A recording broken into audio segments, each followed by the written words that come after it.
Hello. First tonight, the Labour candidate who says Gordon Brown is the worst Prime Minister Britain has ever had. The comments of Manish Sood standing in northwest Norfolk come just 2 days before the general election. Labour has distanced itself from the comments, saying he doesn't represent local views. Andrew Sinclair is in Kings Lynn now. Andrew. Well, 1 week after Labour sacked their candidate in south-east Cambridgeshire for making inappropriate comments on the internet, it finds itself having to reprimand another candidate, this time for saying that his party leader's policies are a disaster for the country. Now, Labour were unlikely to win here, and you always get the odd maverick candidate in an election. But 2 in 1 week in the same region, that's quite embarrassing. Yesterday, the Prime Minister swept through the region, galvanising party members to try just that bit harder. The general feeling was that the day had been a success, so the last thing Labour needed this morning was this. Gordon Brown is the worst Prime Minister that we have ever had in the history of this nation and this country. And really, he needs to give an apology, not just to me, you and to me, but to the British people. The Labour Party here is furious. They may have been 9,000 votes behind the Conservatives last time, but they were still planning a fight.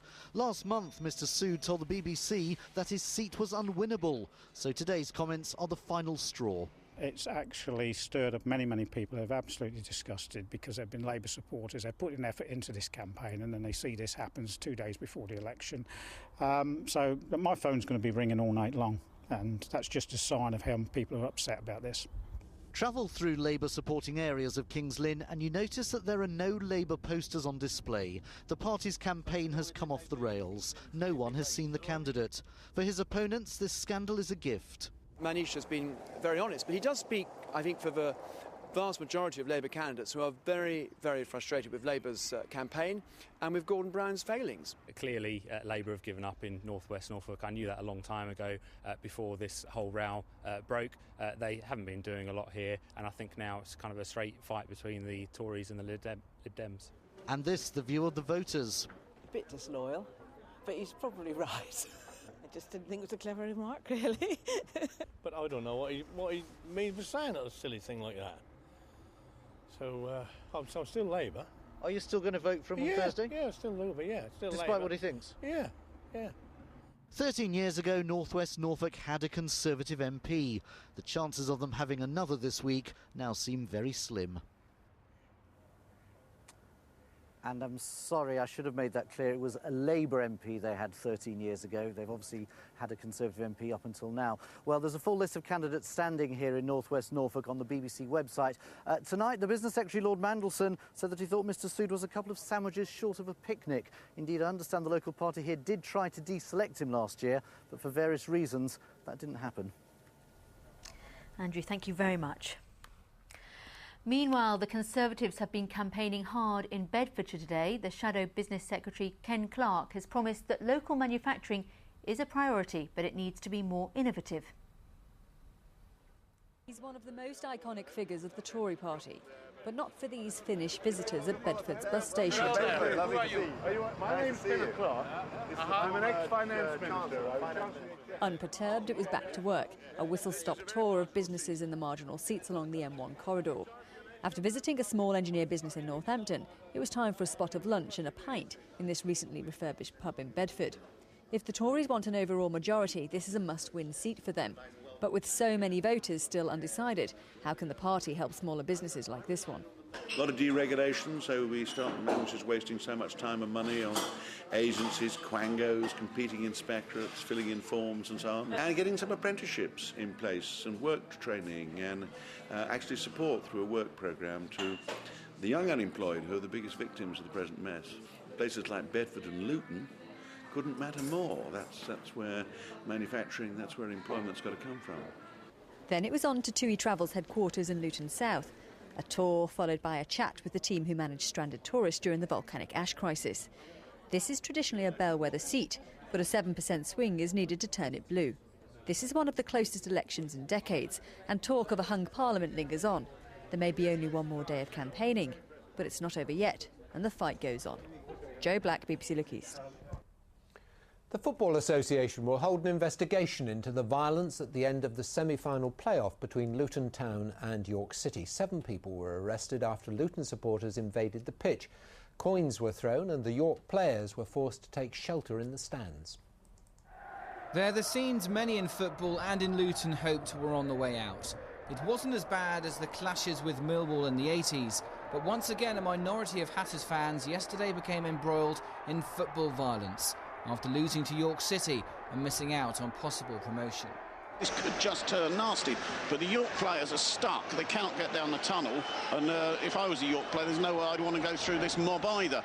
As the group grew in size, York City's players were forced by police and stewards to retreat to the back of the stands.